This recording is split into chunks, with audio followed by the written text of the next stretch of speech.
একটু লক্ষ্য করে দেখেন, আপনি আমি পৃথিবীতে আসছি, মাতৃগর্ভ হইতে পৃথিবীতে আগে আসছে মাথা, পরে আসছে পাও, তাই আসছে কিনা?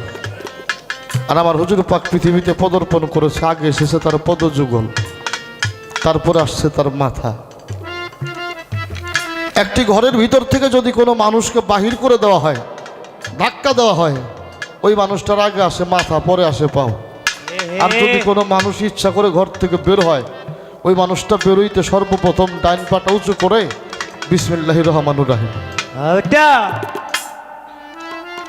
তো যারে পাঠাইয়ে দেওয়া হয় তার আসে মাথার, যা আসে তার আসে হইল পা। উনি যেখানে এসেছিলেন এই জায়গার থেকে তো একেবারেই কাবা ঘরটা সন্নিকটে। তাহলে ওনাকে হেরা গুহায় এই 40 বছর সাধনা করতে হইল। এর কারণটা কি? এর কারণটা কি বাবা? এর মধ্যে কোনো কারণ নাই। এখন সত্যি কথা বলতে যেটা বলবো, আমরা যদি এরকম চিন্তা করি যিনি আল্লাহরে খুশি করার জন্য দুনিয়ায় আসছে, তাহলে আমার মনে হয় তার উম্মত হিসেবে আমার ইমানের মধ্যে একটু ঘাটতি পড়বে। উনি আল্লাহরে খুশি করার জন্য আসে নাই। আল্লাহ তো ওনার উপরে সবসময় খুশি, সবসময় ওনার উপর আল্লাহ খুশি। উনি এসেছিলেন আপনাকে আমাকে মুক্তির পথ দেখাইতে, যা করা দরকার তা করে করে দেখাইয়ে দিতে। আমার আল্লাহর আদেশ ছিল আস্তাজাবলা কুমুদুনি, একা হয়ে যাও। আমার হুজুর পাক একা হয়ে দেখাইলেন। কোথায়? জাবালে নূর, হেরা গুহা, যেখানে তার একাকিত্বের সাধনা 40 বছর। আল্লাহ বলছে একা হয়ে যাও। যতক্ষণ আমি আপনি একা না হইতে পারবো ততক্ষণ সেই সখা, সেই দীনবন্ধুকে লাভ করা সম্ভব না। আর যতক্ষণ পর্যন্ত আমি আপনি একা না হইতে পারবো ততক্ষণ পর্যন্ত নিগুড় সাধনাও আপনারে দিয়ে আমার দিয়ে সম্ভব হবে না। তাই উনি এই জাবালে নূর পাহাড়, যেটাকে হেরা গুহা বলি, এখানে 40 বছর সাধনা করে আপনাকে আমাকে দেখিয়েছে তুমি যদি একা হয়ে যাও, তুমি যদি পৃথিবীকে পর করে দাও, তাহলে তুমি যেখানে বসবে সেই জায়গায় শুধু তুমিই থাকবে, এখানে আর যেন কারো আনাগোনা না থাকে। আচ্ছা বাবা, কাবা ঘরটাকে আনাগোনার বাহিরে? এটা তো আনাগোনার আওতাধীন ছিল, এর ভিতরে তো মানুষ যাইতে আসতো না। আর যেটা জাবালের নূর, এখানে আমার আল্লাহ রসুল একাই ছিলেন। সেখানে কেউ গেছে, এখনো যদি কেউ গুপ্ত সাধনা করে, বাবা কথাটা একটু বড় করে বলি, তার একজন সাধন সঙ্গী লাগে। তা না হইলেই গুপ্ত সাধনা শেষ করা যায় না। ওইখানেও একজন মানুষ যাইতো, উনি হইল আম্মা জানে খাদিজাতুল কুবরা। আর এই সাধনা আপনি আমিও যদি করতে চাই, এমন একজন নিগুড় সাথী না হইলে এই গোপন সাধনা সম্ভব না। এ জায়গায় দাঁড়িয়ে বাংলার ভাবুক কবি আব্দুর রশিদ সরকার সাহেব, ওনার একটা গান আমার খুব মনে পড়ে। উনি একটা গান লিখেছে, বিয়ে করলে বউ পাওয়া যায়, এটা নিগুড় সাথী মেলে না। ও বাবা, সকলে এই পৃথিবীতে কোনো নারী আছে যার বিয়ে হইলে স্বামী বাসর না করে 15 বছর তো একা থাকে? আর এটা সে মানবে? আছে এমন স্ত্রী? আর আমার হুজুর পাক আম্মা জান খাদিজাকে স্ত্রী বলে স্বীকার করলেন, বরঞ্চ তাকে রেখে যাইয়ে উনি 15 বছর 1 মাস 19 দিন হেরা গুহা পাহাড় জাবালে নূর এইখানে বসে রইলেন।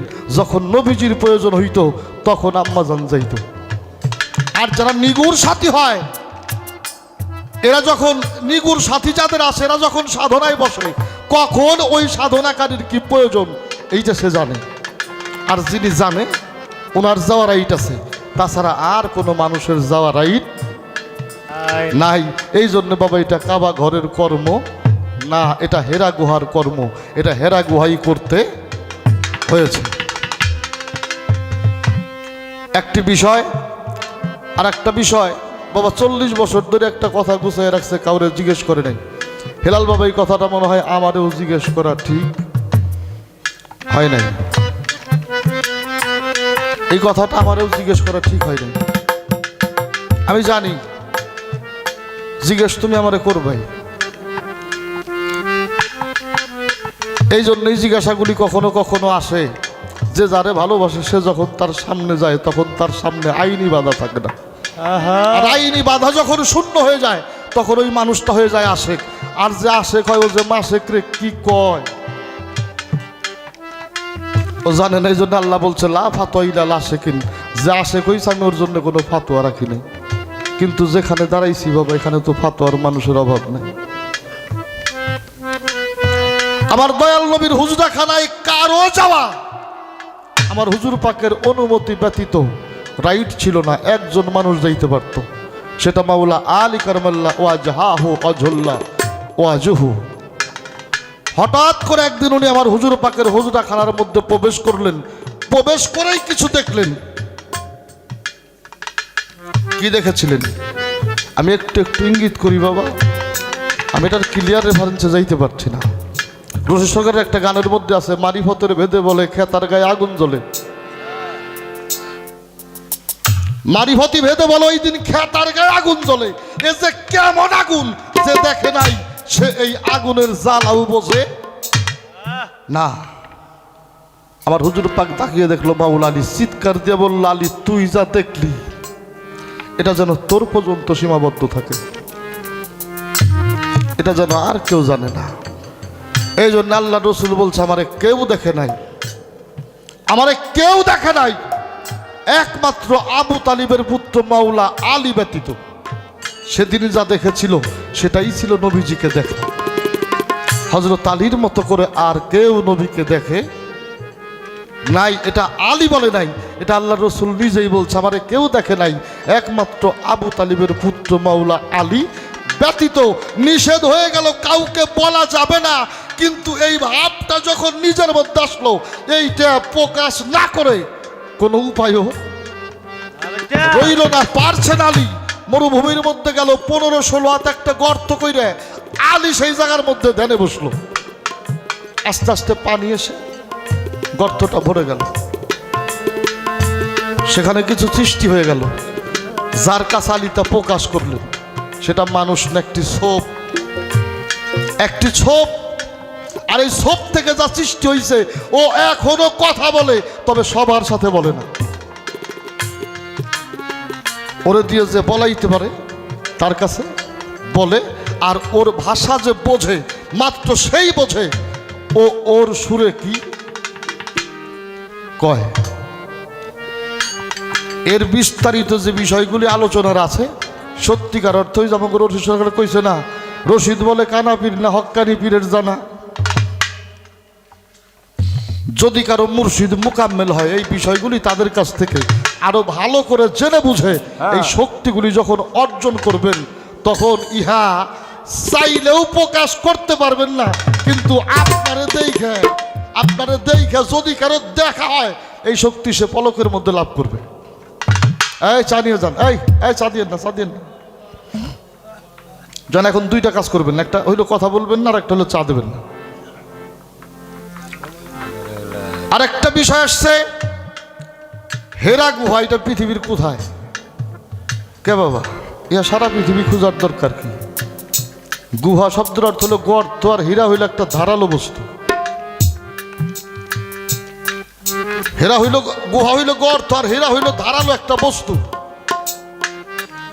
এই জন্য যে গানটা করছিলাম এই গানের মধ্যে একটা কথা আছে, কথাটা এরকম আছে, খুদ শক্তি হইল বেলায়াত, যেখানে হয় বান্দার হায়াত, যাহারা হইয়াছ যায়া বায়াত পীর মুর্শিদের ধারে।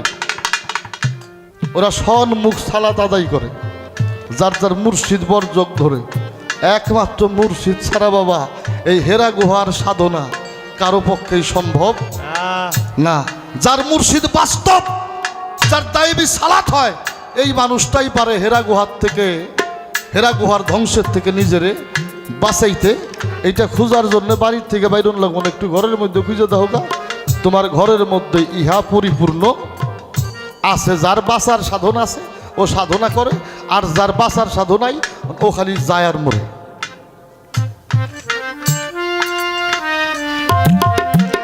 এই পর্যন্ত আলোচনা আমার বাবার কথার থেকে করলাম। এবার আসেন ছোট করে একটা গানের মধ্যে মনোনিবেশ করব।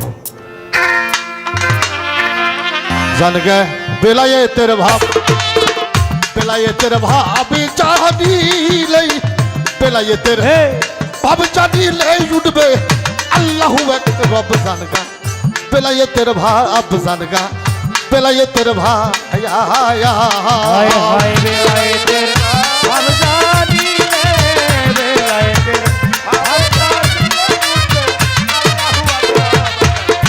বেলায়েতের ভাব জানগা বেলায়েতের ভাব বেলায়েত হয় স্বয়ং রাজার ঘর পাগল ওই দেশতে যাবি যদি আগে এই দেশ কর্কা পাওয়ার বেলায়েত হয় স্বয়ং রাজার ঘর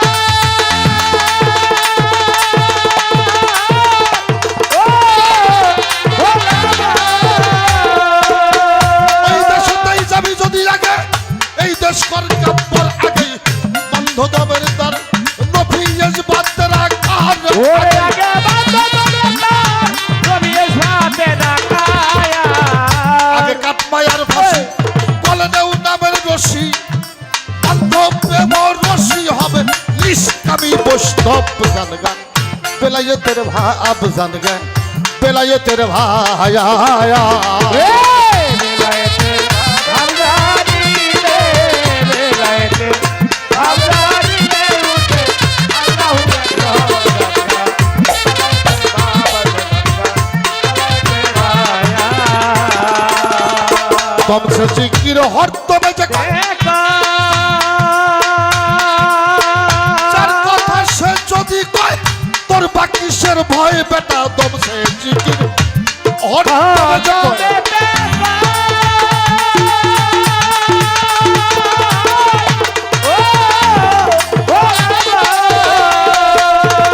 চার কথা সে যদি কয় তোর বাকিসের ভয় আগেই বন্ধ দামের তার রফিয়েজ বাদের আকার ওরে আগে বাঁধো তোদের তার, রবির সাথে ডাকায়া। ধোতমের দাম নফিয়েজ বাদের আকার নফিয়েজ বাদ করলেই পাবে বর্জকের স্বভাব জানগা বেলায়েতের ভাব জানগা বেলায়েতের ভাব বেলায়েতের ভাব জানিলে, বেলায়েতের ভাব জানিলে উঠবে আল্লাহু আকবার জানগা, বেলায়েতের ভাব জানগা, বেলায়েতের ভাব। হায় হায় বেলায়েতের ভাব জানিলে, বেলায়েতের ভাব জানিলে উঠবে আল্লাহু আকবার জানগা, বেলায়েতের ভাব জানগা, বেলায়েতের ভাব। সাধক দলিলতি এই বায়ারে বসে ওই দেখ মায়াতে বল তুই হইয়া হারাইল দি সেই সাধক দলিলতি এই বায়ারে বসে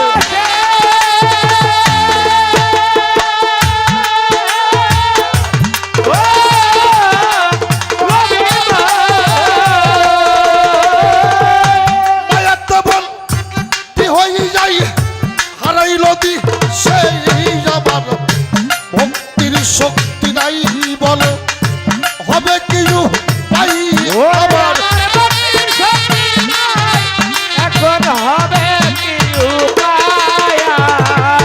ভক্তির শক্তি নাই আমার হবে কি উপায় দয়া কইরা দয়াল মুর্শিদ কইরা দিও মাফ জানেগা বেলায়েতের ভাব জানেগা বেলায়েতের ভায়া ওরে বেলায়েতের ভাব জানিলে, বেলায়েতের ভাব জানিলে উঠবে আল্লাহু আকবার জানগা, বেলায়েতের ভাব জানগা, বেলায়েতের ভাব।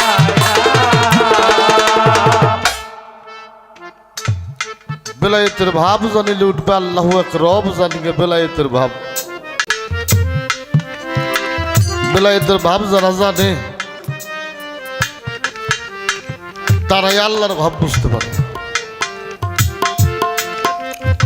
ফরিদপুরের বাবা জন সাধক আইনাল মিয়াল চিশতি নিজামী আবার একটা গানের মধ্যে আছে মুকাম মাহমুদারি ঘরে আল্লাহ নিজেই বৈশা জিকির করে। আল্লাহ নিজেই ডাকে আল্লাহ আল্লাহ, তুই খালি তারে তার লাগাইয়া দেখ না। দেহে ময়লা থাকলে মাওলা পাওয়া যায় না। তো বাবা, যার বেলায়েত অর্জন হয়, দেহটা যখন বেলায়েতের দেহ হয়ে যায়, তখন যার কথা সেই কয়। এখানে আমি কইতে চাইলেও হবে না, আর আমার মতো মানুষ সারা জীবন চেষ্টা করলেও এই হরদম নামের মধ্যে ডুবে থাকতে পারবো না। যার নাম সে যদি না নেয়, তখন নাই, যখন অর্জন হয়। অর্জন না হইলে সম্ভব না।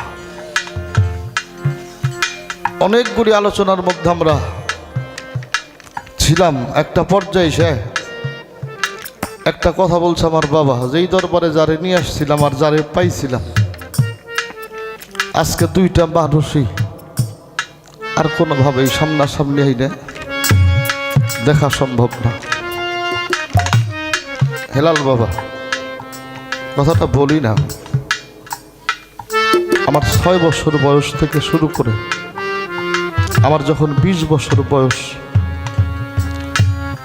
এই পর্যন্ত আমি আমার পাগলটার সাথে ছিলাম।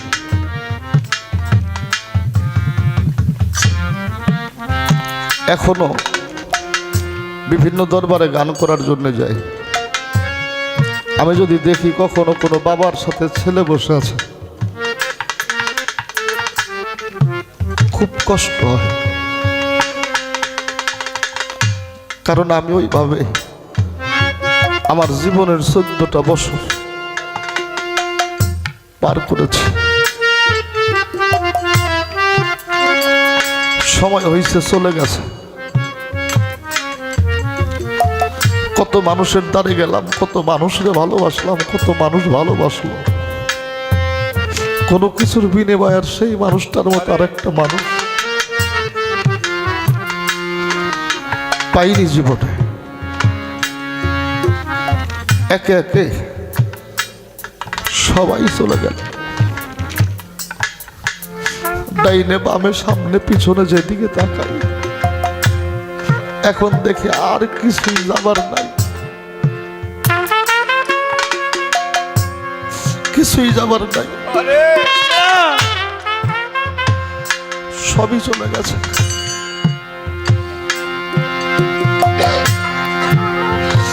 হিসাবটা মিলাইতে পারি না, সত্যি আমারে ভালোবাসলো কে?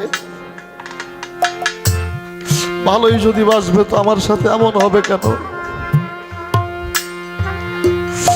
আমাকে তো এইভাবে রেখে যাওয়ার কথা না, এটা কেমন ভালোবাসা?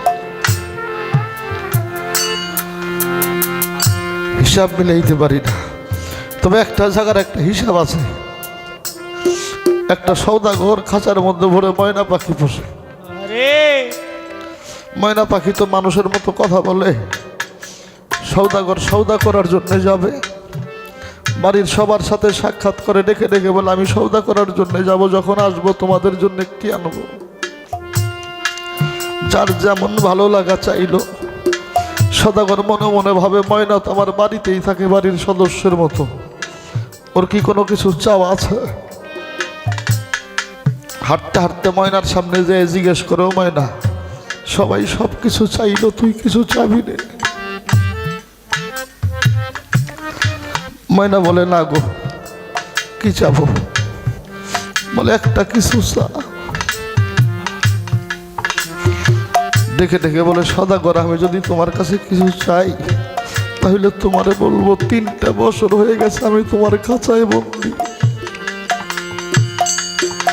জানো, আমার একটা জোড়ার পাখি ছিল, এই 3টা বছরের মধ্যে একটা দিন তার সাথে আমার সাক্ষাৎ হয় না। আমি জানি না আমার বন্ধু কেমন আছে। তার সাথে যদি তোমার দেখা হয়, তুমি শুধু বইলো, আমি তোমার খাঁচায় বন্দি আছি। ও যদি একটা বার আমার দেখতে আসে, আমি তো খাঁচায় বসে তার একটু দেখতে পারবো। সওদাগর মুখটা মলিন হয়ে গেছে ময়নার কথা শুনে। সওদা করে আসার পথে নদীর পাড়ে জাহাজ ভিড়াইয়ে বিশ্রাম নেবে, দেখে জোড়ায় জোড়ায় ময়না পাখি বসে আছে। একটা ময়না একা বসে বসে মাটির মধ্যে মাথা ঠুকায় কাঁদে। সদাগর জিজ্ঞাসা করে, ময়না কাঁদিস কেন? সবাই না জোড়ায় জোড়ায় বসে আছে। ময়না ডেকে ডেকে কয়, সদাগর ওদের তো জোড়া আছে। জানো, আজ থেকে 3 বছর আগে এক দারুণ শিকারী আমার বন্ধুরা আমার কাছ থেকে কেড়ে নিয়ে গেছে। আর তো বন্ধুর সাথে দেখা হয় না, জানি না বন্ধু কেমন আছে। আরে আমি আজ আমার বন্ধুর জন্য কাঁদি। সদাগর হাসে, ও ময়না, তোর জোড়ার পাখিটা হারাই নাই বলে কোথায় আছে, কেমন আছে বলো? বলে, আমার খাঁচায় বন্দি। ময়না চিৎকার দিয়ে বলে, তুই কি করেছিস? আমার বন্ধু তো মুক্ত আকাশের পাখি, তারে খাঁচায় বন্দি করে রেখেছিস কেন? চিৎকার দিয়ে ময়নার পান পাখিটা চলে গেছে। সদাগর বাড়িতে গেছে, সবার সাথে সাক্ষাৎ করে হাঁটতে হাঁটতে ময়নার সামনে আসতেছে। আর ময়না ডেকে ডেকে বলো, সদাগর, আমার বন্ধুর সাথে তোর দেখা হয়েছিল। সদাগর ডেকে ডেকে আমি তোর আমার খাঁচা থেকে ছেড়ে দেব। বলে, আমি তোর কাছ থেকে মুক্তি চাই না, আমার বন্ধুর সাথে দেখা হয়েছিল। বলে, হয়েছিল। বলে, আমার বন্ধু কেমন আছে? বলে, তোর কথাটা বলা মাত্রই তার পান পাখিটা চলে গেছে। ময়না চিৎকার দিয়ে কয়, তুই আমারে মুক্ত করে কি করবি? আমি কার কাছে যাব? আরে আমি মুক্ত হয়ে যার কাছে যাব, সেই তো আমারে রেখে চলে গেছে। আমার আর মুক্ত হতে হবে না। আমি যতদিনে বেঁচে থাকি আমারে খাঁচায় ভরে রাখ, আমার আর কোনো চাওয়া নাই। বাইজি চান এই পৃথিবীতে বাবা মাহারা সন্তান, মুর্শিদ হারা ভক্ত, এরা মাত্র বন্দি ময়নার মতো। এদের আর যাওয়ার মতো কোনো জায়গা নাই, পাওয়ার কিছুই নাই, যার সব হারিয়ে গেছে। ওরে তুমি দেখা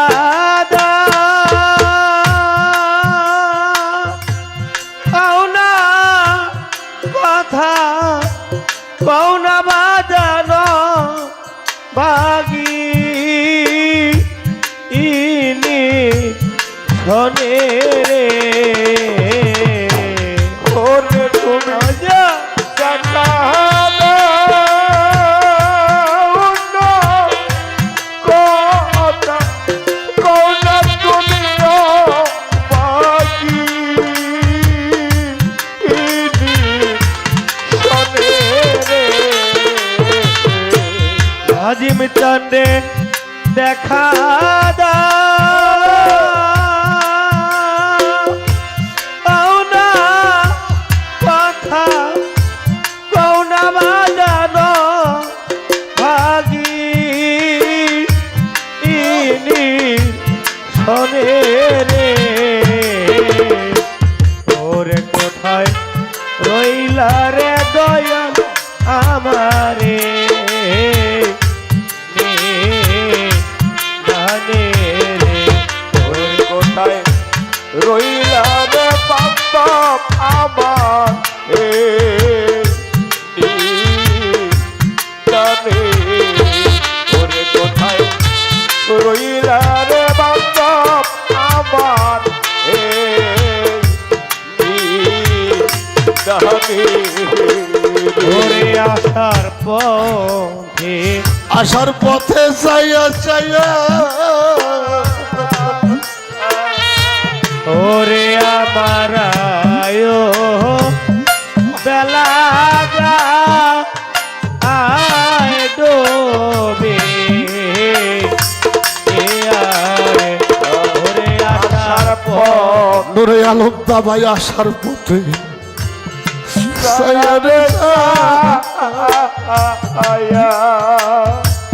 ওরে আমার আয়ু বেলা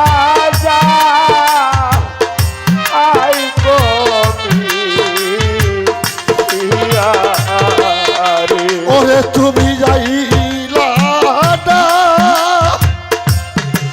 রে পানকা দয়া দর দাও বাগি ইরবা শোনে রে ওরে তুমি আইলা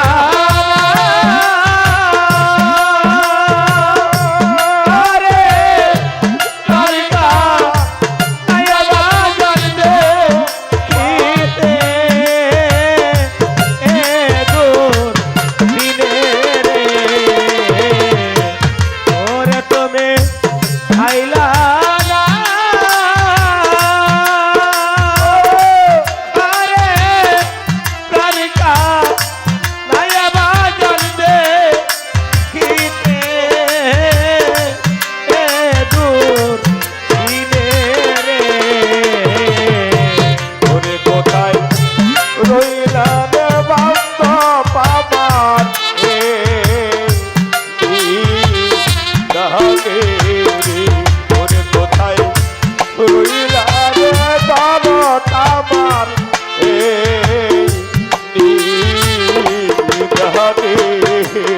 ওরে যেদিন হইতে তোমায় রে হারা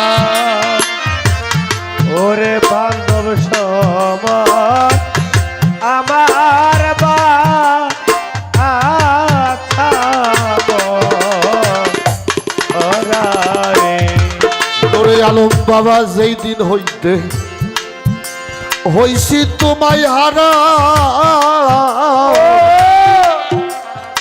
আমার সমান হইছে বা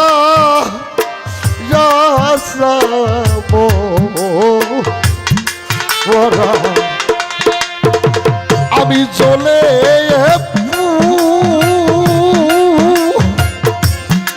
পুরাই হইলাম সারা তোমার পিড়িতে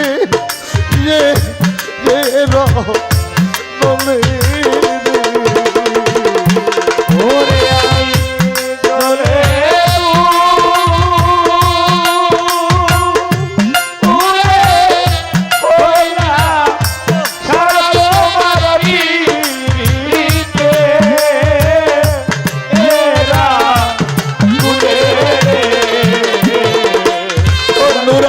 বাবা চলে হইলাম সারা তোমার পিড়িতে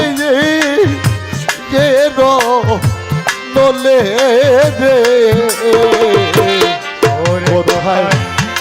রইলারে সালাম সাদবরে কাদে রে রইলারে সালাম সাদবর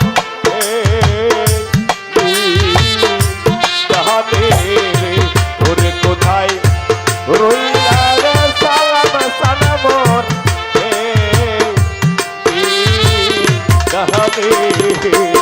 ওরে কি করিব কোথায় রে যাব ওরে আলম শাহ কোথায় যাইয়া তো ও মায় পাবো রে কি করিব কোথায় রে যাবো সালাম সারে কোথায় যাইয়া তো ও মায় পাবো কি করিব ভাই যদি জানার কোথায় যাব ও কোথায় যাই আমার নূরে আলম সানপা ওরে তোমার আবলে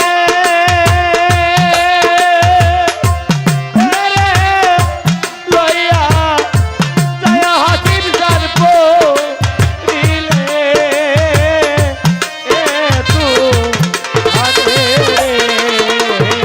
তোমার আমুলে রে লইয়া সায়া দরদ পড়িলে গে তু ফাদে রে কোথায় রহিলা রে দয়াল সানবর দানে রে কোথায় রইলা রে সালাম সামর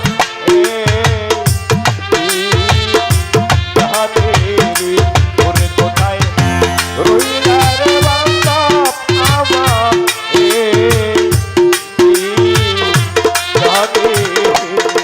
ওরে তুমি দেখা দে